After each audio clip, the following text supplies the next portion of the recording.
Assalamu alaikum. I'm Mohammed Masood, Bachelor of Computer Science from Virtual University of Pakistan.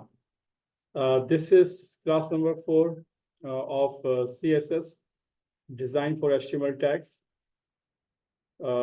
Today we will discuss how to use internal CSS in HTML tags. आज हम जो class लेंगे उसमें हम internal CSS को हम पढ़ेंगे और उसी के अंदर हम एक और चीज़ देखेंगे, सेमेंटिक टैग्स क्या होते हैं।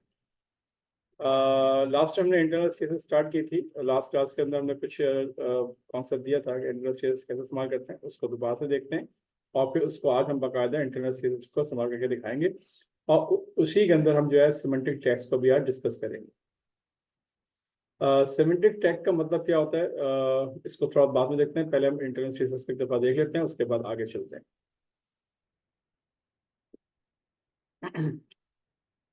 तो जनाब सबसे पहले तो आप जाइए अपने VS कोड पे आ जाइए और VS कोड के अंदर पहला काम ये करें कि जो ब्राउज़र हमारा बाय डिफ़ॉल्ट रन हो रहा था लाइव सर्वर के ऊपर, वो माइक्रोसॉफ्ट एज हो रहा था। हम चाहते हैं कि जनाब गूगल क्रोम को हम उसमें ऐड करना चाहते हैं, तो क्या लिखेंगे आप? सिंपल एक काम कीजिए, फाइल पे जाइए, सॉरी फाइल पे नहीं बल्कि सेटिंग पे जाइए और सेटिंग में यहाँ लिखा हुआ सेटिंग पे, इस पर क्लिक करें। जैसे क्लिक करेंगे तो यहाँ आपके बहुत ऑप्शन आएंगे, तो यहाँ पे लिखेंगे आप सेटिंग। तो सेटिंग के अंदर देखेंगे यहाँ लिखा हुआ आएगा edit in setting in Jason, ये लिखा हुआ आ रहा होगा। इस पर आप क्लिक कर दें। जैसे इस पर क्लिक करेंगे तो आपके सामने ये ब्राउज़र लिखा हुआ आ रहा है कि कौन सा ब्राउज़र होना चाहिए। तो यहाँ पर आप लिख सकते हैं कि जो लाइव सर्वर सेटिंग का जो ब्राउज़र होगा क्रोम होगा आपका, ठीक है। तो ये क्रोम लिख दीजिए यहाँ पर आप, और अब इसके बाद उसको सेव कर लें, ठीक है। और यहाँ से आप बाहर निकल जाएं और अब आप नॉर्मली अपनी फाइल के ऊपर आ जाइए और आपने करना क्या है कि यहाँ पर जो है अपनी आज जो फाइल बनाएंगे, लास्ट टाइम जो फाइल बनाई थी आपने उसका नाम लिखा था अपने CSS example4, इस पर क्लिक कर लीजिए। तो ये आपने काम किया था। तो यहाँ पर देखें आपने H1 के अंदर आपने लिखा हुआ है H1, एक टैग का सिलेक्टर आपने दिया था और एक सिलेक्टर का नाम H1, जितने भी टैग होते हैं वो सिलेक्टर कहलाते हैं, उनको आप नाम देकर उसके अंदर आप CSS की पूरी क्लास स्टोर कर सकते हैं। इसी तरह से आपने P में लिखा था, आपने कलर ग्रीन दिया था आपने, ठीक है। और इस तरह से आपने काम किया था। तो चलिए इसको देखते हैं, इसमें हमने इसका इसका आउटपुट क्या आता है। इसको रन करते हैं हम। तो जो आपकी करंट फाइल खुली हुई example4, इस पर जाइए आप, फाइल व्यू पे जाइए। व्यू के अंदर लिखा हुआ कमांड प्लेट, इस पर क्लिक कीजिए। कमांड प्लेट के ऊपर क्लिक कर दीजिए तो आपका जो लाइव रन हो जाएगा ब्राउजर के ऊपर। और ब्राउजर कौन सा होगा? जो आपने चूज किया, आपने क्रोम किया है, तो बाय डिफॉल्ट क्रोम आना चाहिए।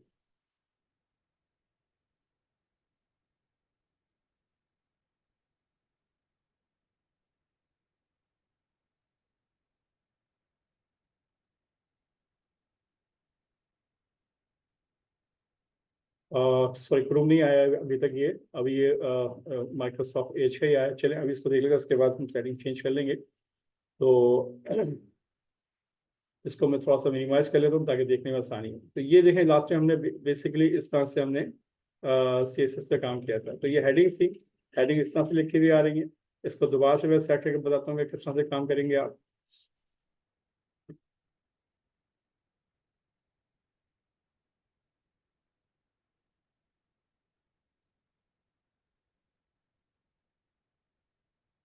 देखिए जनाब, मैं तमाम की जो CSS क्लासेस थी, याद रखिए स्टाइल का एक पूरा आपने सेक्शन बनाया था, उसको मैं दोबारा से करके दिखाता हूँ ताकि समझने में आसानी हो जाए आपको। ये तमाम के तमाम मैंने जो CSS का सेक्शन था रिमूव कर दिया है, ठीक है। और एक टैग में और लिखा था ID के हिसाब से, इसको भी रिमूव कर दिया है, ठीक है। सो दोबारा देख लीजिए आप, कंट्रोल S से सेव करेंगे तो अब देखें आपके पास जो रिजल्ट हो इस तरह से आ रहा है। यानी कोई रिजल्ट आपके पास मौजूद नहीं है, सिंपल HTML के टैग लगे हुए हैं, H1P और उसके बाद H1 दूसरी है और H1 तीन हेडिंग दे रखी है और 3 पैराग्राफ दे रखे हैं। इसमें कोई CSS आप अप्लाई नहीं की, किस तरह से अप्लाई करेंगे? याद रखिएगा इंटरनल CSS के अंदर सबसे पहले जो हेड का सेक्शन है, यहाँ पर आप इस एक लिखेंगे स्टाइल का टैग, और इस ये जो टैग है ये सेक्शन क्रिएट करेगा या एक सेगमेंट बनाएगा किसके लिए, CSS इंटरनल CSS को लिखने के लिए। तो यहाँ पे लिखा आपने, और इसके अंदर सबसे पहले आपने कहा मुझे H1 के लिए प्रॉपर्टी देनी है, आपने कहा जनाब H1 क्या चीज़ है, ये आपका सिलेक्टर है। और सिलेक्टर के लिए आपने कहा जनाब कि मुझे जो है बॉर्डर, और बॉर्डर देना है मुझे 2px सॉलिड और रेड, ये आपने लिख दिया आपने। अच्छा, जैसे आपने ये लिखा तो होगा क्या सेव करेंगे तो जहाँ चाहे H1 है उन सब के ऊपर देखें बॉर्डर कौन सा आ गया जनाब, इस तरह बॉर्डर बना हुआ आ गया। तो ये है इंटरनल CSS का कॉन्सेप्ट जो कि मैंने आपको दिया। अच्छा, कभी कभी ऐसा होता है कि आप चाहते क्या है कि ये दोनों मतलब प्रॉपर्टी, ये जो प्रॉपर्टी है ये H1 के ऊपर भी आ जाए और P के भी ऊपर भी आ जाए। तो फिर क्या करेंगे, तो अगर फर्स्ट करें आपने दोनों सेम प्रॉपर्टी दोनों दो यानी कि टैक्स के ऊपर या दो एलिमेंट्स के ऊपर आपने अप्लाई करनी है, तो कैसे करेंगे। सिंपल H1 लिखा आपने, कॉमा लिखा आपने, और आपने कह दिया जनाब मैं P पे भी अप्लाई करना चाहता हूँ। ठीक है, इस तरह से आप मल्टीपल सिलेक्टर आप डिसाइड कर सकते हैं एक ही क्लास के लिए। तो जैसे इसको आप सेव करेंगे तो जनाब आप देखिएगा कि अब आपके पैराग्राफ के ऊपर भी वही प्रॉपर्टी अप्लाई हो गई है। तो एक तो ये तरीके का आपने देख लिया, इस तरह से कर सकते हैं। और चाहते हैं कि नहीं जनाब उसकी अलग होनी चाहिए तो आप इसको रिमूव कर लें यहाँ से। आप में नहीं चाहिए कॉमा के बाद जो P है, P सिलेक्टर इसको हटा दीजिए और अलग से आप दे दीजिए कि जनाब P जो होगा इसका जो बॉर्डर होगा वो कुछ और होगा। तो आपने कहा जनाब बॉर्डर, आपने कहा 2px सॉलिड, बट कलर जो है वो आप दे दें ग्रीन। ठीक है, तो इस तरह से सेव कर लीजिए। तो अब देखें जो यानी कि पैराग्राफ का जो बॉर्डर है वो ग्रीन कलर में है और जो हेडिंग का बॉर्डर है वो रेड कलर में है। तो एक तो कॉन्सेप्ट ये क्लियर हो गया कि इस तरह से आप सिलेक्टर जो चूज कर सकते हैं। जितने भी एलिमेंट्स हैं उनके नाम ही के ऊपर आप सिलेक्टर बनाकर आप CSS से क्लास स्टोर कर सकते हैं। अच्छा, कभी कभी ऐसा होता है कि जनाब मुझे जो है लाहौर का जो बॉर्डर है इसकी विड्थ और हाइट कम करनी है, अब कैसे करें। इसका आसान तरीका तो ये है कि जब मैं यहाँ पे करूँगा विद हाइट, तो याद रखिए ये सिर्फ एक हेडिंग के लिए नहीं है बल्कि तमाम H1 जितने भी H1 है उन सब के लिए ये जो है वो यानी कि तमाम जो जितने भी H1 है उन सब के ऊपर ये प्रॉपर्टी अप्लाई होगी। तो मुझे तो सिर्फ लाहौर की हेडिंग को सेट करना है, उसकी विथ और हाइट कम करनी है और बैकग्राउंड मुझे देना है। तो फिर मैं क्या करूँ, तो फिर आपको एक काम ये करना पड़ेगा कि आपको एक एक नए नाम से आपको एक CSS क्रिएट करनी पड़ेगी। अब नए नाम कैसे देंगे आप हमेशा उसको जब भी नया नाम आप देंगे तो याद रखें उसको स्टार्ट करेंगे आप हैश सिंबल से। हैश सिंबल कह लीजिए या हैश टैग सिंबल कह लीजिए। इसको आपने ये लिखा और आपने कहा जनाब मुझे नाम देना चाहता हूँ ABC फॉर एग्जाम्पल, और आपने इसमें कह दिया जनाब इसकी विड्थ जो होगी वो होगी 50%, ये आपने कह दिया। ठीक है, और बैकग्राउंड कलर जो होगा वो होगा आपने येलो, तो येलो दे दिया आपने। तो जनाब ये जब ये दो प्रॉपर्टी आपने सेट कर दी ABC के अंदर, जैसे सेव करेंगे इसका कोई इफेक्ट आपको नजर नहीं आएगा। इसकी वजह ये कि आपने अभी ये जो क्लास बनाई है ये किस एलिमेंट्स के लिए आपने बनाई है। तो ये तो ABC जो नाम है तो आपने अपना खुद से नाम दिया है और ये तो कोई एलिमेंट होता ही नहीं। तो फिर आपने डिसाइड करना पड़ेगा कि जनाब मैं बात कर रहा हूँ लाहौर की, तो लाहौर के अंदर एक एट्रीब्यूट होता है, उस एट्रीब्यूट का नाम क्या है, उसका नाम है ID। और ID में आप डिफाइन कर देंगे जनाब ABC। तो जब आप ABC डिफाइन कर देंगे तो अब ABC जो नाम है इसमें जो जो प्रॉपर्टी आपने CSS की क्लास की अपने इस क्लास में लिखी हुई है वो अप्लाई हो जाएंगी किसके ऊपर, H1 यानी कि लाहौर की हेडिंग के अंदर। जैसे ही सेव करेंगे तो देखिए इसका आउटपुट क्या आता है। तो देखें जनाब लाहौर की जो प्रॉपर्टी है बॉर्डर वो रेड आ रहा है। ठीक है, वो तो उसकी वजह से आ रहा है, लेकिन आप इसका जो बैकग्राउंड कलर है वो देखें उसकी विड्थ जो है वो डिपेंड कर रही है किसके ऊपर, ABC में जो क्लासेस दिखी ना उसकी बुनियाद पर। तो इस तरह से आप दे सकते हैं। अब इसी तरह से एक और चीज इसको भी समझना जरूरी है कि ABC से दिया। अच्छा, ABC के अलावा आप चाहें तो उसको आप एक और तरीके से भी दे सकते हैं। आप मिसाल के तौर पर मैंने कहा जनाब मुझे ABC तो दिया हुआ है। अच्छा, ये ABC याद रखिएगा, अब मैं चाहूँ तो किसी पे भी अप्लाई कर सकता हूँ। मतलब मैं चाहूँ कि जनाब इस्लामाबाद के अंदर भी अप्लाई करना चाहूँ तो मैं इस्लामाबाद के अंदर भी अप्लाई कर सकता हूँ। ठीक है, तो इस तरह से भी आप निकल कर सकते हैं कि एक ही जो क्लास आपने रखी है अपने किसी भी नए नाम से उसको आप डिफरेंट एलिमेंट के साथ अटैच कर सकते हैं। तो देखें यहाँ पर देखिए ID लिखा हुआ है और इसको कह दिए जनाब ABC। सेव कीजिए, तो देखें इस्लामाबाद की हेडिंग भी ऐसी हो जाएगी। ठीक है, तो ये कॉन्सेप्ट आपको क्लियर हो गया कि किस तरह से हम इंटरनल सीएसएस लिखेंगे। अच्छा, इंटरनल सीएसएस लिखने का एक अंदाज और भी है, वो ये है कि जनाब मैंने क्या किया जनाब, एक और क्लास मैंने बनाई। लेकिन अब के क्लास मैंने किस तरह से बनाई, मैंने बनाई डॉट के साथ, डॉट और लिखा मैंने XYZ, और इसके अंदर जो है मैंने फॉन्ट का कलर जो है, फॉन्ट साइज वो रख दिया मैंने 2EM। अच्छा, 2EM क्या होता है इसको मैं बार बार समझा दूंगा। आप पिक्सल्स की बुनियाद पर भी आप क्या फॉन्ट का साइज सेट कर सकते हैं। मैंने कहा 2EM रखा हुआ है, बल्कि 2REM कर लीजिए। क्या फ़र्क है आर में, REM में और EM में, ये मैं आपको बाद में समझा दूंगा। फॉन्ट का साइज आपने कर दिया, और फॉन्ट फैमिली आपने डिसाइड किया अपने कैलिब्री। ठीक है, ये आपने सेव कर दिया। अब ये याद रखिए जो क्लास बनाई है उसमें फॉन्ट का साइज आपने सेट किया, और इसमें कलर भी रख लीजिए आप। कलर आपने दे दिया जनाब ब्लू। तो आपने तीन प्रॉपर्टी आपने सेट की किसमें, XYZ के में। अब याद रखिए XYZ क्लास जो है, एक ऐसी क्लास बनाई जो आपने इसका जो नाम दिया वो आपने अपनी मर्जी से खुद दिया XYZ। दूसरी चीज क्या है कि इस पे जब भी इसको नाम दिया अपने नाम से पहले अपना डॉट लगाया। अब इसका फायदा क्या है या इसको कैसे आप यूज करेंगे, तो अभी जब सेव करेंगे तो कोई इफेक्ट इस पर नहीं आएगा। ठीक है, इसका इफेक्ट यहाँ पर बिल्कुल नहीं आएगा। तो जैसे लिखी थी इस्लामाबाद वैसे लिखी हुई है। अब मुझे इस्लामाबाद के ऊपर ये प्रॉपर्टी सेट करनी है, तो कैसे करूंगा मैं। तो अब याद रखें, चूंकि इसका जो बेसिक नेम है जो सेलेक्टर है वो तो H1 है। H1 की प्रॉपर्टी में तो सिर्फ लिखा हुआ बॉर्डर आपने सेट करना है, तो बॉर्डर सेट हुआ हुआ है। तो अब यहाँ पर जब आप क्लास का नाम देंगे तो वो आईडी नहीं देंगे बल्कि क्लास देंगे। क्यों ये क्लास देंगे जनाब, क्योंकि आपने जो क्लास बनाई है वो डॉट के नाम से, डॉट से स्टार्ट की है। अब इसकी भी कुछ प्रॉपर्टीज पे कुछ फायदे हैं, बताऊंगा वो क्या है। आपने क्या करना है, आपने कहना जनाब XYZ की जो क्लास है वो इसके साथ अटैच कर दो। जैसे ही सेव किया आपने, तो आप देखेंगे कि इस्लामाबाद की हेडिंग जो है वो ब्लू कलर में आ गई, और फॉन्ट का साइज भी चेंज हो गया है, और फॉन्ट का जो स्टाइल था वो भी कैलिबरी हो गया है। वो रोमन नहीं है बल्कि कुछ और नहीं है, बल्कि देखें फर्क आ गया है। यहाँ देखें जो लिखा हुआ है लाहौर, और इसमें बड़ा फर्क है। ठीक है, तो लिखने के अंदर अगर इस फॉन्ट के साथ में थोड़ा बड़ा करना चाहूँ तो देखते हैं कि फॉन्ट के साथ वो कैसे बड़ा कर सकते हैं आप। यहाँ 2 लिखा हुआ, 2 की जगह पर मैं 4 करके देखता हूँ। सेव कीजिए, तो देखें फॉन्ट का साइज लार्ज हो गया। ठीक है, तो इस तरीके से आप जो है वो आप निके सेट कर सकते हैं, निके एक और क्लास बना सकते हैं। तो देखें इस क्लास में और इस क्लास में फ़र्क क्या है। ये क्लास स्टार्ट होगी ABC हैश टैग के साथ, और ये क्लास स्टार्ट होगी डॉट के साथ, और इसको आप अटैच करेंगे आईडी के एट्रीब्यूट के साथ, और इसको आप इसको लिखेंगे आप किसके साथ, क्लास के एट्रीब्यूट के साथ किसी भी टैग के अंदर इस्तेमाल कर सकते हैं। अच्छा, अब और एक और फर्क भी है इसके अंदर। वो क्या फर्क है, वो फर्क ये है कि जनाब मैं अगर ये चाहूँ कि XYZ है और एक फर्स्ट करें एक और मैंने क्लास ली हुई है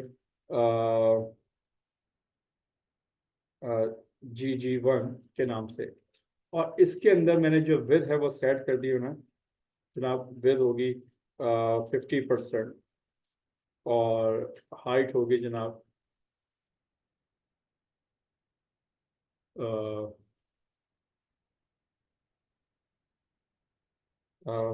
60px। आपने सेव कर दिया। तो जनाब अब इस क्लास को किसके साथ अटैच करेंगे। इसकी विद आपने 50% की है, हाइट आपने ये रखा हुआ है, इसमें आप कुछ भी दे सकते हैं। अभी तक इस क्लास को आपने इसके साथ कहीं पर भी अटैच नहीं किया। आपने कहा मुझे जनाब H1 जो इस्लामाबाद की हेडिंग है इसके अंदर मैं ये दोनों क्लासेस के को ऐड करना चाहता हूँ। तो याद रखें आईडी में हमेशा एक ही क्लास लिखी जाती है। आईडी के अंदर हमेशा एक ही यानी क्लास जो आपने बनाई हुई होगी जो हैश टैग के साथ होगी वो एक ही दफ़ा ले सकते हैं, उसको दूसरी आप नहीं ले सकते।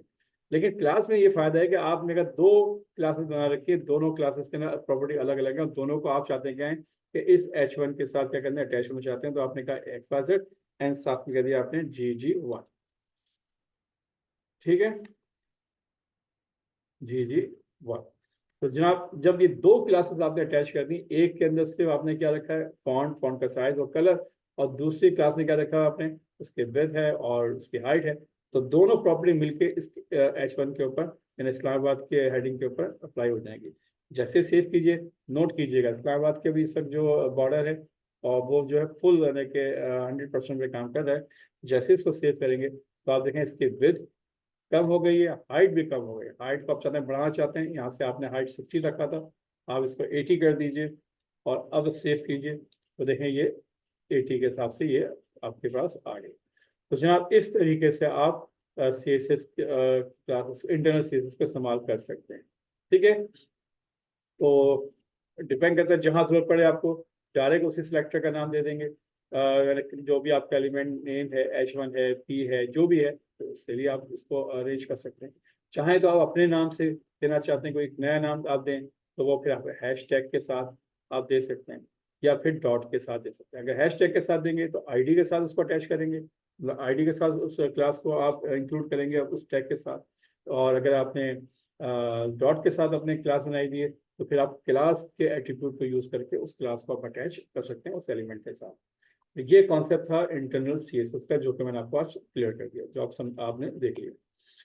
तो जनाब ये थी आपकी इंटरनल सीएसएस। इसी तरीके से आप सारा काम करेंगे। इंटरनल सीएसएस को अभी हम आगे और देखते जाएंगे, जैसे जैसे आप एडवांस सीएसएस यूज करेंगे तो वहां पर मैं आपको समझा दूंगा कि किस तरह से ये क्लासेस जो है और मजीद बनाई जाती हैं। अच्छा एक बार याद रखें, अभी जो आपने क्लासेस ली है H1 या 3, याद रखिएगा इस पेज के अंदर जहाँ जहाँ H1 होंगी उन पे ये प्रॉपर्टी अप्लाई होंगी, जहाँ जहाँ पैराग्राफ होंगे उन पे प्रॉपर्टी जो है अप्लाई होंगी, ये बात ध्यान में रखिएगा। ठीक है, तो अब हम शुरू करते हैं आज से। ये तो इंटरनल सीएसएस हो गए। अब हम शुरू करते हैं जनाब सेमेंटिक टैग। सेमेंटिक टैग क्या होते हैं उसको हम देखते हैं। तो जनाब सेमेंटिक टैग को देखने के लिए सबसे पहले तो आप ब्राउज़र पे आइए और यहाँ पर एक काम करें।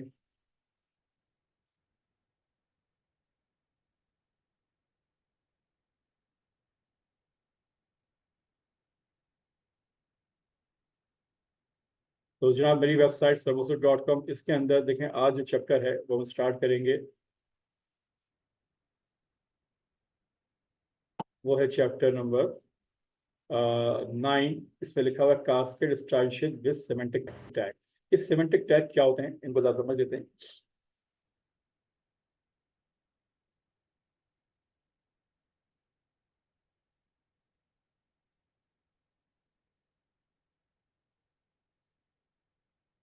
देखिए सेमेंटिक टैग वो टैग्स हैं, ऐसे टैग हैं जो बेसिकली उन एलिमेंट को जब डिफाइन करते हैं तो उनका नाम मीनिंगफुल होता है। मीनिंगफुल का मतलब क्या है, यानी कि semantic elements clearly describe its meaning to the both human and machine. Machine भी इसको इजीली समझती है, कंप्यूटर भी समझता है, ब्राउजर भी समझता है, और जो इंसान है वो भी समझ सकते हैं कि बेसिकली ये टैग किसका मकसद क्या है। जैसे कि यहाँ पर देखें आप कि यहाँ पर देखें इस टैग के अंदर ये जो कुछ मैंने एक टैग है, जैसे कि हेडर है, नेविगेशन है, असाइड है, सेक्शन है, आर्टिकल है, फूटर है, डिटेल है, फिक कैप्शन है। फिक का मतलब हो गया कि कोई पिक्चर होगी या फिगर्स होगी, यानी फिगर कैप्शन है, फिगर है, मेन है, मार्क है, समरी है, टाइम है।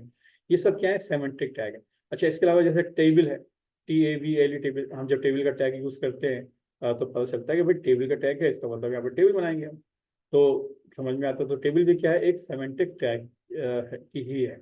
लेकिन कुछ टैग ऐसे जो मीनिंगफुल नहीं होते। मतलब कहने का ये कि जनाब कि जैसे कि हम लास्ट टाइम ने बनाया था डिव डिव जो है ये नॉन सेमेंटिक टैग है। डिवीजन बनाता है आपके बॉडी एरिया के अंदर, सेक्शन को डिवाइड करता है। आपके यानी जो बॉडी एरिया है ब्राउजर का, उसको डिवाइड हम करते हैं, हमने डिव से किया था और अपने लेआउट बनाया था। तो डिव जो टैग है, डिव जो लेके है, वो एक ऐसा टैग है जो ठीक है डिवाइड करता है आपके बॉडी एरिया को, लेकिन मीनिंगफुल नहीं है, समझ में नहीं आता। तो उससे बेहतर है कि हम जब डिवाइड करें इस तरह से तो हम बाकायदा यानी कि हेडर का टैग इस्तेमाल कर लें। जो टॉप का हेडर होगा उसको हम हेडर कह लें, ठीक है। इसी तरह से जो लेफ्ट साइड का होगा उसको लेफ्ट कर लें, तो ये ज़्यादा हमारे लिए क्या है बेहतर होगा। तो ऐसे टैग इस्तेमाल किए जाए जो मीनिंगफुल। तो उन जो मीनिंगफुल होते हैं उनको कह सकते हैं हम कि ये सेमेंटिक टैग है, जो मीनिंगफुल नहीं है उसको हम कहते हैं क्या है, वो नॉन सेमेंटिक टैग है। बस इतनी बात याद रखिएगा, ठीक है। तो मिसाल के तौर पर अब मैंने यहाँ पे मैंने एक ये लेआउट बना रखा है। इस लेआउट को जरा देखते हैं कि इस लेआउट को किस तरह से हम समझेंगे और कैसे बनाया जाएगा। तो इनको हम ज़रा समझने की कोशिश करते हैं, ठीक है। तो ये हमने बनाना है कि जब भी हम कोई वेबसाइट बनाते हैं तो इस तरह का क्या करते हैं हम, बाकायदा लेआउट बनाते हैं। और इन लेआउट बनाने के बाद हम बाकायदा हेडर के अंदर जो हेडिंग के जो एलिमेंट्स हैं, जस्ट लाइक लोगो है या कोई टेक्स्ट है, कुछ भी लिखना है वो यहाँ पे हम लिखते हैं।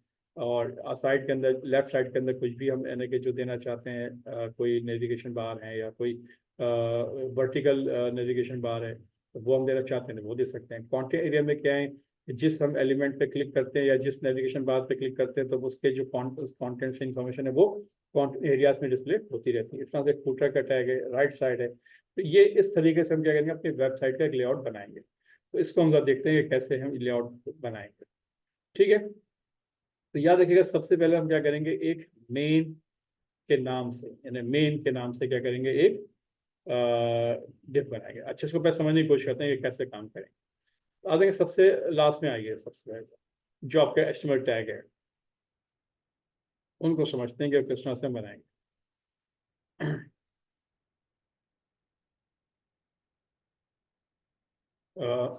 सबसे पहला काम ये कीजिए, इसको जो आपकी फाइल है इसको क्लोज कर लेते हैं हम,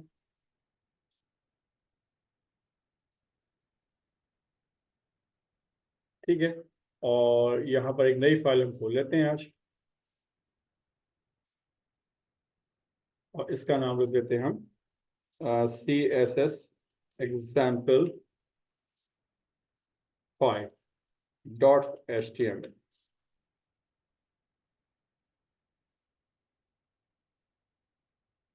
ठीक है। और यहाँ पर हम सिंपल शिफ्ट और एक्सक्लेमेशन साइन के बटन को प्रेस करेंगे तो जनाब ये दो ऑप्शन आएंगे। जो पहला ऑप्शन जो है एक्सक्लेमेशन साइन का, उसको क्लिक करेंगे तो पूरा HTML का जो मैंने स्ट्रक्चर है वो लिखा हुआ आपके पास आ जाएगा। अब आपने करना क्या है, इसको समझ लेते हैं।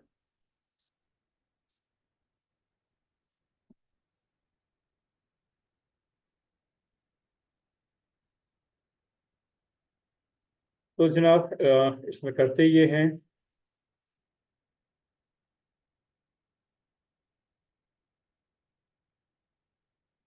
यहाँ हम लिखते हैं लेआउट,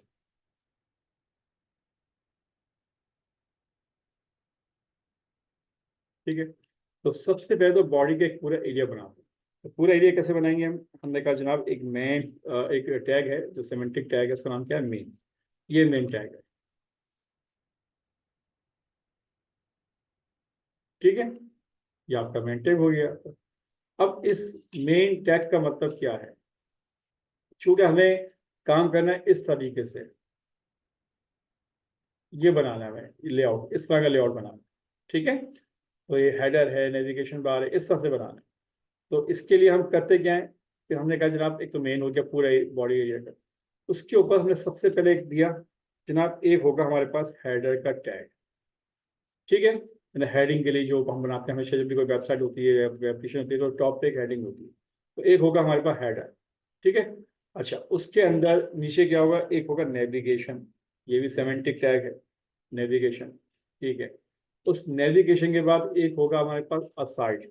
असाइड का मतलब क्या, लेफ्ट साइड पे हम बनाएंगे, हमने कहा असाइड, ये भी एक सेमेंटिक टैग है। अच्छा, असाइड के बाद हमने कहा बीच में एक होगा सेक्शन का एरिया, तो हमने कहा जनाब एक सेक्शन का एरिया होगा,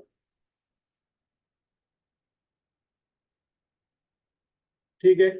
सेक्शन, सेक्शन के बाद क्या होगा जनाब, उसके आगे होगा हमारे पास क्या, मतलब मैं आपको इसे समझा दूं पहले। देखें, हेडर का मतलब क्या था, ये हेडर हो गया, ये आपके पास क्या हेडर है।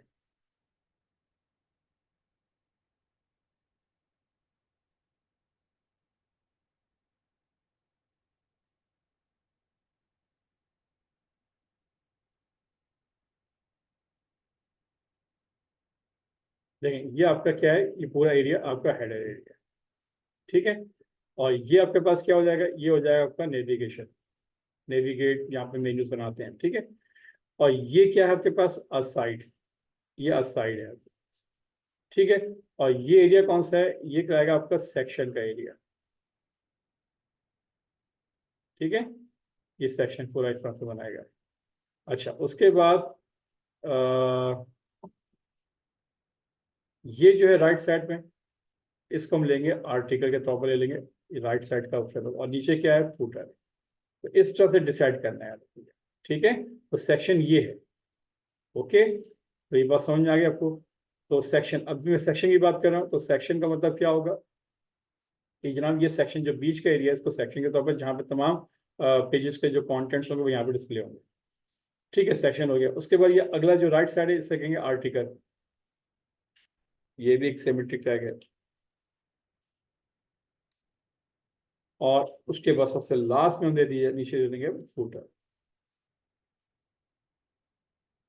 तो इस तरह से काम करेंगे। तो रिकमेंड किया जाता है कि जनाब के एचटीएमएल के अंदर जब भी आप कोई अपने बॉडी एरिया को डिवाइड करें, तो इस तरह से डिवाइड करें ताकि आपके जो टैग हो वो सिमेंटिक टैग हो, ताकि वो मीनिंगफुल हो यूज़र के लिए भी, और मशीन यानी कि ब्राउज़र के लिए भी, कंप्यूटर के लिए भी। तो जनाब इस तरह से बनाएंगे। अच्छा, अभी जब भी आपने काम किया है तो इसका कोई रिजल्ट, कोई रिस्पॉन्स आपको नजर नहीं आएगा। देखें जनाब, मैं अगर इसको रन करता हूँ तो आप देखिएगा इसका कोई भी रिजल्ट नहीं। अगर फर्स्ट में हेडर के अंदर में कहता हूँ जनाब ये हेडर है, आपने कहा जनाब H1, ये हेडर। ठीक है, इसी तरह से आपने कहा जनाब नेविगेशन में कहा आपने, ये नेविगेशन H1, आप कहते हो नेविगेशन। ठीक है, आपने कहा जनाब ये जो साइड है, इसको कहते हो जनाब कि ये क्या है, लेफ्ट साइड है। ठीक है, इसी तरह से आप कहते हो सेक्शन को कि ये सेंटर एरिया है।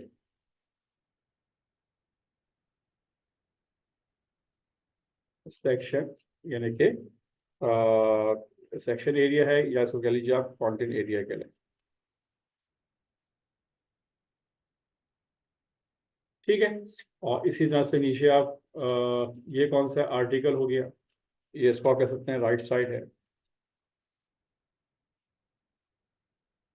राइट साइड में आपने जो दिया हुआ है।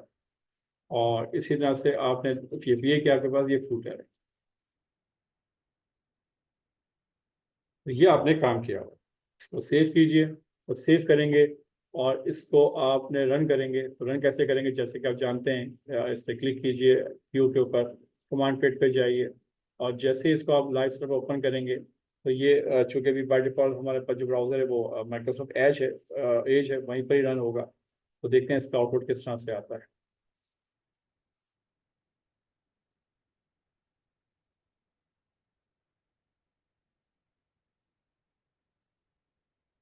ठीक है, ये आपके सामने आया है। अब इसमें देखिए हेडर लिखा हुआ है, नेविगेशन है, लेफ्ट साइड है, सेक्शन कंटेंट एरिया है, राइट साइड है, फुटर है। ये सब लिखा हुआ तो आ रहा है, लेकिन अभी उस तरह से डिजाइन बना हुआ नहीं आ रहा जिस तरह से हम चाहते हैं, जैसे हम ऐसे चाहते हैं। तो अब हमें क्या क्या करना पड़ेगा, इससे बकायदा CSS कमांड अप्लाई करनी पड़ेगी। ठीक है, तो वो कैसे करेंगे हम इसको देखते हैं और इसको ट्राई करते हैं।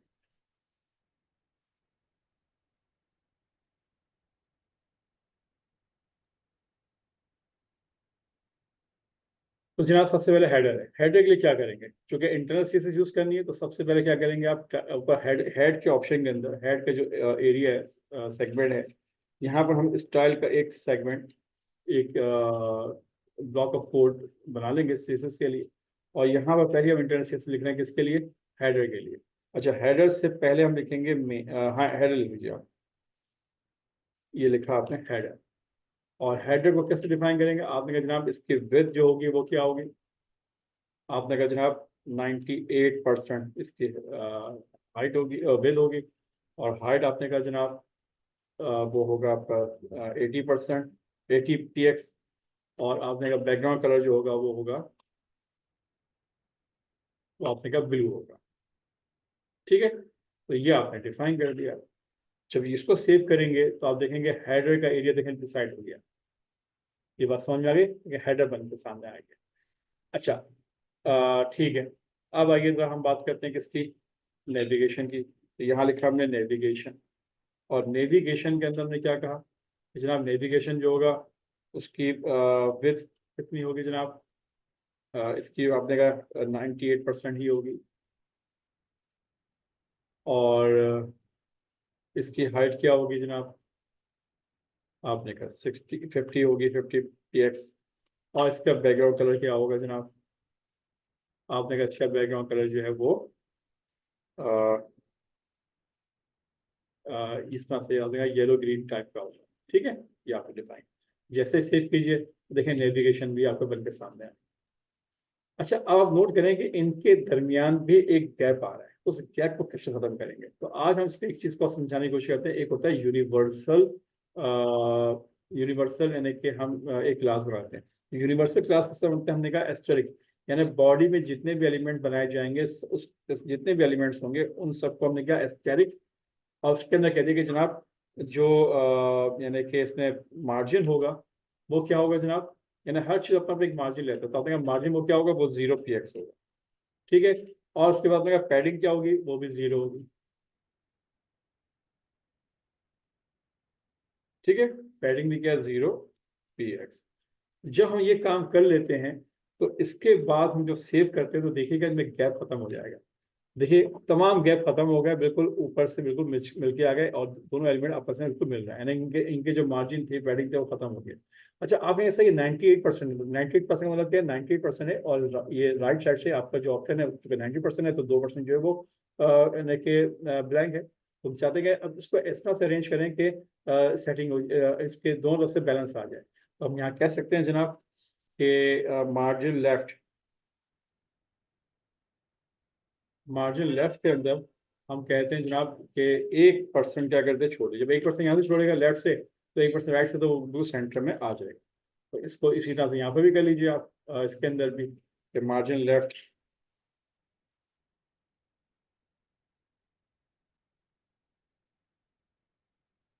1%। ठीक है, तो उसको सेव कर लीजिए। तो देखें अब ये हर चीज़ सेट होती जा रही है। तो अब कुछ कुछ आपको आइडिया हो रहा होगा कि जनाब अब कुछ इस तरह से शेप बनता जा रहा है। ठीक है, अच्छा यहाँ गैप रखा हुआ है, इसलिए आपको गैप पीछे का नजर आ रहा है, लेकिन यहाँ पर मैंने गैप नहीं रखा तो यहाँ नजर नहीं आ रहा। ठीक है, तो ये ध्यान में रखिएगा। तो अब इसको जो है ये तो हो गया नेविगेशन। अब आइए लेफ्ट साइड की बात करते हैं। लेफ्ट साइड का मतलब क्या है कि ये लेफ्ट साइड, इसको कैसे देंगे आप। तो आप जनाब इस तरह से कीजिए, ये नेविगेशन हो गया। तो लेफ्ट साइड का क्या था, असाइड। लेफ्ट साइड के लिए जो जो आपका सिमेंटिक टैग है उसका नाम क्या था, असाइड। तो असाइड को कैसे लिखेंगे आप यहाँ लिख दीजिए जनाब असाइड। और असाइड के अंदर आपने कहा जनाब कि इसकी विड्थ क्या होगी, इसकी विड्थ होगी आपने कहा 22%, 20% कह दिया आप सपोज करें।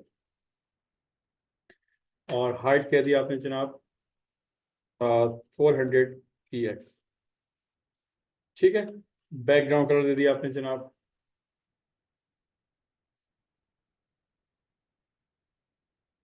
दे दीजिए आप। ठीक है, और उसके बाद आपने कहा इसकी लेफ्ट,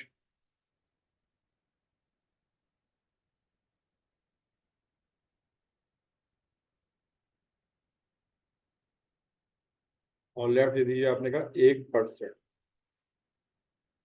सेव कीजिए। तो जनाब देखें कि किस तरह से आउटपुट आता है। तो देखें ये आपका लेफ्ट साइड से देखें ये आपके पास बन के आएगा। ठीक है, अच्छा इसमें देखें वही मसला आया कि थोड़ा सा यानी कि लेफ्ट के अंदर जब मैं दिया था लेफ्ट 1% किया हुआ है, तो यहाँ पर लेफ्ट लिखा हुआ है। इसको क्या है, सही कर लें, इसको इस तरह से कर लें कि मार्जिन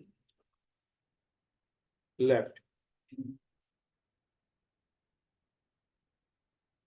ठीक है, तो देखें ये भी सेट हो गया। अब आपने सेक्शन को देखना है, सेक्शन किस तरह देखेंगे, सेक्शन इसके सामने आना चाहिए। अब यहाँ पे थोड़ा सा एक प्रॉब्लम आएगी कि जनाब जितने भी एलिमेंट्स होते हैं ये जो सिमेंटिक टैग हैं, ये हमेशा देखिए ब्लॉक के एलिमेंट्स कहलाते हैं, यानी ब्लॉक टैग्स हैं, यानी पूरी पूरी लाइन ऑफ करते हैं। अब ये असाइड ने क्या किया, पूरी लाइन ऑफ की होगी, ये जो अगला अगला एरिया है ये खाली नहीं मिलेगा, ये एम्प्टी नहीं मिलेगा। अब इसको किस तरह सेट करना है, इसको सेट करने का तरीका ये होगा, मिसाल तौर पर मैं अगर इसके सामने सेक्शन लेकर आता हूँ तो सेक्शन कैसे आएगा। तो सेक्शन लाने के लिए आपने कहेंगे सेक्शन, आपने कहा सेक्शन की विड्थ क्या होगी, आपने कहा जनाब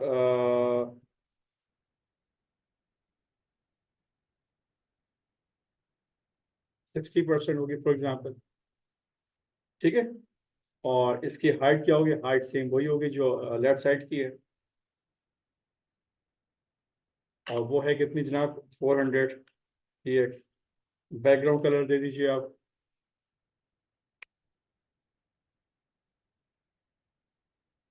अगर आपने ये दे दिया, आपने सपोज करें ब्लू वायलेट दे दिया आपने, ठीक है। अच्छा, ये आपने दे दिया है, ओके। अब होगा क्या, सेव कीजिए, तो वो जो सेक्शन है वो इसके नीचे देखे बना हुआ आ रहा है। कहाँ आ रहा है, नीचे आ रहा है, इसके सामने नहीं आ रहा है, क्योंकि आपके जो जितने भी यानी कि एलिमेंट्स हैं, या साइड है, या नेविगेशन है, या हेडर है, ये सब ब्लॉक टैग कराते हैं, ब्लॉक जो है होते हैं, पूरे रिजर्व करेंगे पूरी लाइन को, और जितनी भी विड्थ होगी उसके हिसाब से पूरी जगह को कवर करेंगे हॉरिजॉन्टली। अब मुझे ये एरिया एंटी बनाना है, तो कहना ये है कि ये जो ब्लॉक है, ये जो मैंने लेफ्ट साइड बनाया है, ये बेसिकली ये इनलाइन ब्लॉक होना चाहिए। तो फिर क्या करेंगे, तो आपको करना ही पड़ेगा कि कहना पड़ेगा इसके ऊपर कि जनाब जो साइट है ये है क्या, तो यहाँ पे आपने कहा जनाब डिस्प्ले, और ये है इनलाइन ब्लॉक। जब इसको इनलाइन ब्लॉक करेंगे और सेव करेंगे, तो अब जो है इसके बाद इस वाले टैग को यहाँ पे आना चाहिए, तो अभी नहीं आ रहा, इसको इसकी वजह क्या है, एक काम और करना पड़ेगा आपको। ये काम करने के बाद यहाँ पे कहना पड़ेगा फ्लोट, इसको फ्लोट करो, क्या फ्लोट करो, लेफ्ट साइड। जैसे फ्लोट लेफ्ट करेगा, तो जो लेफ्ट साइड का जो यानी कि आपने लिया हुआ है एलिमेंट, उसके आगे का जितना भी एरिया है वो उसका ब्लैंक मिलेगा, तो नीचे का जो एलिमेंट है वो ऑटोमेटिकली ऊपर उसके आगे एडजस्ट हो जाएगा। सेव कीजिए, देखें अब हुआ क्या, आपके पास ये जो एलिमेंट था, यानी कि जो जैसे उसको लेफ्ट किया, तो जो नीचे का जो आपके पास सेक्शन एरिया था वो कहाँ गया, इसके सामने आया। ये इसका फायदा हुआ है, ठीक है। इसी तरह से अगर सपोज करें सेक्शन को अब के आगे मुझे आर्टिकल चाहिए, तो वो कैसे लेकर आएंगे, लाजमी बात है, आर्टिकल लाने के लिए आपको क्या करना पड़ेगा, एक यहाँ पे लेंगे आप आर्टिकल, और आर्टिकल के लिए ही आपने विड्थ और हाइट सेट करनी है, तो आपने कहा जनाब इसकी विड्थ क्या होगी, 20% रख लीजिए आप, ठीक है। और हाइट वही 400 px, ठीक है। और इसके अंदर आपने कहा जनाब डिस बैकग्राउंड कलर,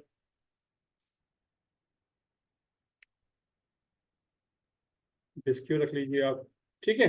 अब इसके अंदर आपने क्या करना है, इसकी विद हाइट सबको सेट कर लिया आपने। अब आप उसको जब सेव करेंगे, तो देखेंगे कि ये एलिमेंट भी कहाँ आएगा, नीचे आएगा, ठीक है। देखिए नीचे आ रहा, अब इसको इसके सामने चाहिए, तो इस एलिमेंट को, जो सेक्शन का एलिमेंट है, सेक्शन का जो एरिया है, इसे बताना पड़ेगा जनाब कि सेक्शन क्या है, डिस्प्ले। ये भी क्या है, इनलाइन ब्लॉक, ठीक है। अच्छा, उसके बाद आपने कहा कि इसमें फ्लोट क्या कर दो, फ्लोट लेफ्ट कर दो, ठीक है। जब ये काम करेंगे, तो अब देखें होगा क्या, सेव कीजिए, तो देखें अब हुआ क्या कि जो दूसरा एरिया है, फ्लोट लेफ्ट किया, डिस्प्ले लाइन किया सेक्शन को, तो आर्टिकल्स के सामने आना चाहिए, लेकिन अभी आर्टिकल्स के सामने नहीं आया। अब आर्टिकल उसके सामने लाने के लिए करना क्या पड़ेगा, आर्टिकल का जो ऑप्शन है वो उसके नीचे चला गया, तो जनाब इसके लिए करना ये पड़ेगा कि यहाँ पर हमें देना पड़ेगा फ्लोट की जगह पे, हम कह सकते हैं सेक्शन के अंदर कि यहाँ पर हमें थोड़ी सी सेटिंग करनी पड़ेगी डिफरेंट तरह की, ताकि तमाम के तमाम जो एलिमेंट्स हैं वो इसके ऊपर समझ सही तरह से आ जाएं। तो हमने यहाँ पे दिया है 60%, और ये यहाँ पे दिया 20%, 400 और px, ठीक है। इसको हमने सेट करना है, तो ये सेटिंग हम करेंगे इंशाल्लाह नेक्स्ट क्लास के अंदर, और थोड़ा समझाऊंगा आपको कि इसमें हम कुछ चीज़ें और ऐड करेंगे, क्योंकि हमने मेन का ऑप्शन इस्तेमाल नहीं किया, हम उस मेन के ऑप्शन को भी इस्तेमाल करेंगे, और मेन के जो आपका एलिमेंट है उसको इस्तेमाल करके हम डिफाइन करेंगे सारे जितने भी एलिमेंट उसके अंदर, ठीक है। तो वो चीज़ के अंदर सेट हो जाएगी। मैंने जो एग्जाम्पल दी है उस एग्जाम्पल के अंदर आपने क्या करना है, इसको ट्राई करना है इस तरह से कि यहाँ पर देखें एग्जाम्पल के अंदर कि यहाँ पर जो है मैंने यहाँ पर देखें मार्जिन लेफ्ट से सेट किया और डिस्प्ले इनलाइन ब्लॉक किया है, और याद रखिएगा इसके इस तरह से काम किया मैंने सेक्शन का, डिस्प्ले इनलाइन ब्लॉक और बॉर्डर रेडियस जो भी दिया है मार्जिन लेफ्ट 1% किया है, इस तरह से काम करेंगे, ठीक है। ठीक है, यहाँ पे देखें मार्जिन लेफ्ट मैंने 1% किया सेक्शन के अंदर। और इसी तरह से जो आपका आर्टिकल होगा इसके अंदर भी देखें मार्जिन लेफ्ट मैंने 1% किया हुआ है। ठीक है, और बॉर्डर रेडियस जो भी दिया हुआ है आपने, इसको आप इसकी एग्जाम्पल दी हुई है, इसको यहाँ पे करके देखिएगा। तो इस फ्लोट राइट, इसको फ्लोट राइट कर दिया। हाँ, एक काम कर लीजिए, यहाँ पर जो है मैंने इसको जो दिया हुआ है साइड तो हो गया, जो सेक्शन दिया हुआ है, आर्टिकल दिया हुआ है, इसको क्या करते हैं आप, फ्लोट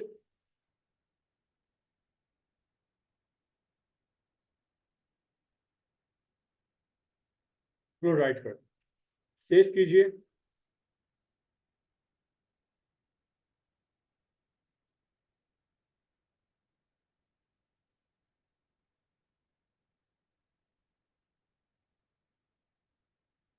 देखिए ये राइट आपके सामने आया है लेकिन नीचे आ रहा है, तो इसको देखते कि ये ऊपर क्यों नहीं आ रहा, मैं आपको समझा दूँ आपको। देखिए ये आपके सामने सब पूरा इस तरह बन के आ रहा है, लेकिन ये राइट साइड इस तरह से आया है, तो इसको बिल्कुल वहां पे करना है। तो एक काम करें, हुआ क्या है कि आपका जो सेक्शन का एरिया है वो थोड़ा, उसका जो साइज है वो लार्ज हो गया है। उसे कम कैसे करेंगे आप, उसे कम इस तरह से कर लीजिए कि उसका सेक्शन का जो एरिया है इसको 60% दिया हुआ है, इसको आप 50% कर लीजिए, सेव कीजिए। तो देखिए अब आपका राइट साइड ये आपके इस तरह से बन के आएगा। 50 को 55 कर लीजिए। ठीक है, ये देखें इस तरह से आ रहा है। अब इसके अंदर एक मार्जिन छोड़ना चाहते हैं राइट आर्टिकल के अंदर, तो आर्टिकल में क्या कर देंगे आप, आर्टिकल में कह देंगे जनाब कि मार्जिन राइट, और यहाँ पर भी आप दे दें 1%, ताकि राइट से वो 1% जो है वो गैप दे दे, ताकि एडजस्ट हो जाए। सेव कीजिए, तो देखिए यहाँ से 1% आ गया। तो अब आपके सामने इस तरह से ये ऑप्शन आ गया। ठीक है, आप इसको भी सेट करना चाहते हैं तो इसको आप 55 की जगह थोड़ा बढ़ा लीजिए आप। और अगर इनमें गैप देना चाहते हो तो इनमें गैप दे दीजिए आप, जैसे मार्जिन टॉप पे गैप दे देंगे तो आ जाएगा आपके पास। ठीक है, तो इस तरह से काम करेंगे आप। यहाँ दिया हुआ आपने 55, तो यहाँ पर आप दे दीजिए इसमें सेक्शन के अंदर 55 दिया हुआ है, 57 करके देख लीजिए आप।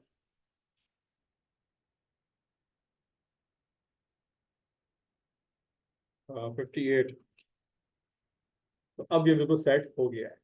ठीक है, अब इसी तरह से लास्ट आपको फूटर चाहिए, तो फूटर किस तरह देंगे आप, जनाब यहाँ पे जाइए, आपने कहा जनाब मुझे फूटर देना चाहता हूँ, तो इस तरह फूटर दे दीजिए आप।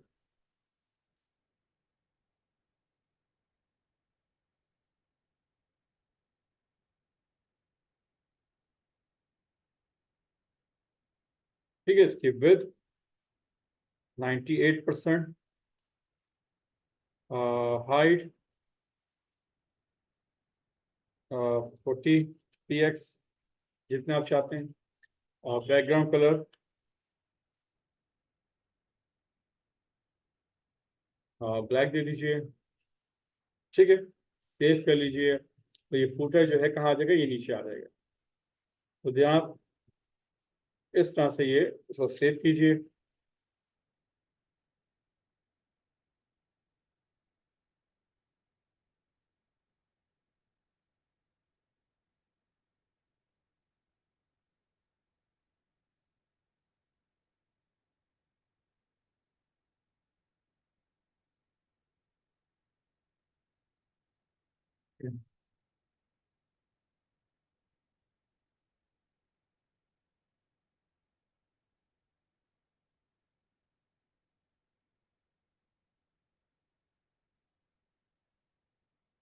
फूटर के लिए आप एक काम करें, यहाँ पे फूटर लिखा है विद 98% दिया आपने, हाइट दिया आपने, बैकग्राउंड कलर ब्लैक दिया आपने, और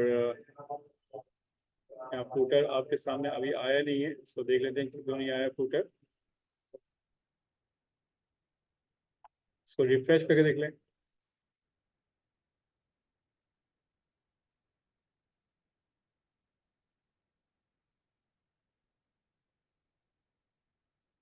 अच्छा, ठीक है, फूटर में गलती क्या की है कि आपने H1 का टैग स्टार्ट तो किया है, H1 का टैग को आपने क्लोज नहीं किया है। तो यहाँ पे क्लोज कर लीजिए, इस वजह से फूटर का नहीं आ रहा था। अब आपके पास फूटर आ जाना चाहिए।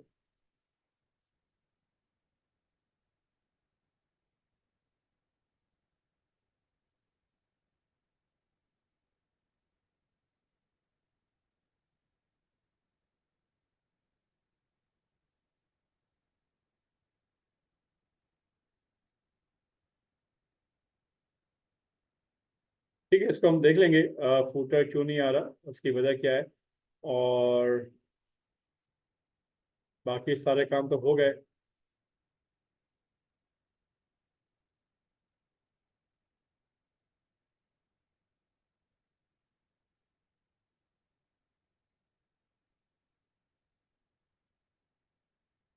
एग्जाम्पल में देखें कि कोई ऐसी प्रॉपर्टी नहीं लगा रखी जिसकी वजह से ऐसा ना हो कि वो आगे चला जाए या पीछे मूव कर रहा हो। तो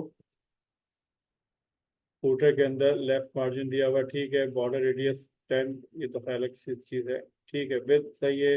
अच्छा देख लीजिए मैंने क्या किया है, विद दी है 98%, ठीक है, हाइट आपने दी है 40 px, और बैकग्राउंड कलर दिया आपने दिस, और मार्जिन लेफ्ट जो है वो आप दे दीजिए 1%, जैसे कि दिया था आपने सब में 1%। सेव कीजिए तो ये आना चाहिए आपके पास। चला खैर, इसको मैं देख लूंगा, नेक्स्ट टाइम क्लास बहुत लंबी हो गई है। तो कहने का मतलब ये है कि आज हमने जो है कॉन्सेप्ट को समझा है कि सिमेंटिक टैग क्या होते हैं, और दूसरी चीज़ किस तरह से हमने अपना लेआउट डिज़ाइन किया है। कि जो लेआउट डिज़ाइन किया इसका मकसद क्या है, मतलब यही है कि जनाब ये जो हमने एरिया डिज़ाइन किया, इस एरिया के अंदर बाकी जो एलिमेंट्स है वो रखेंगे, और ताकि हम अपनी वेबसाइट इस डिज़ाइन के तहत हम बनाएंगे। ठीक है, तो आज की क्लास हम यही रखते हैं और इसको वाइंड अप करते हैं। इंशाल्लाह नेक्स्ट क्लास में इसी को लेकर चलेंगे और इसको मजीद आगे इसको एक्सप्लोर करेंगे कि इसमें किस, चूँकि अपने अभी मैंने इसमें मेन का टैग को सही तरह इस्तेमाल करके नहीं दिखाया, वो दिखाऊंगा आपको कि किस तरह इस्तेमाल करते हैं, उसको क्यों कब यूज़ करेंगे, तो इंशाल्लाह उसको हम देखेंगे। अभी हमने सिंपल लेआउट बना के दिखाया, इस तरीके से अपनी वेबसाइट डिज़ाइन करेंगे और इस तरह से काम करेंगे। जो भी एप्लीकेशन बनानी होगी, वेब एप्लीकेशन या वेबसाइट, वो इस तरीके से बनाई जाए। तो इंशाल्लाह नेक्स्ट क्लास में हाजिर होंगे इसी टॉपिक को लेकर और आगे चलेंगे। और सीएसएस के इंटरनल सीएसएस को लगाने का एक और तरीका है, जिसको हम फैमिली क्लासेस किस तरह बनाते हैं वो देखेंगे, उसी तरीके से प्रोफेशनली काम किया जाता है। तो इंशाल्लाह नेक्स्ट क्लास में उसको हम देखेंगे और मुलाकात इंशाल्लाह नेक्स्ट क्लास में मुलाकात होगी। उस वक्त तक के लिए अल्लाह हाफिज़।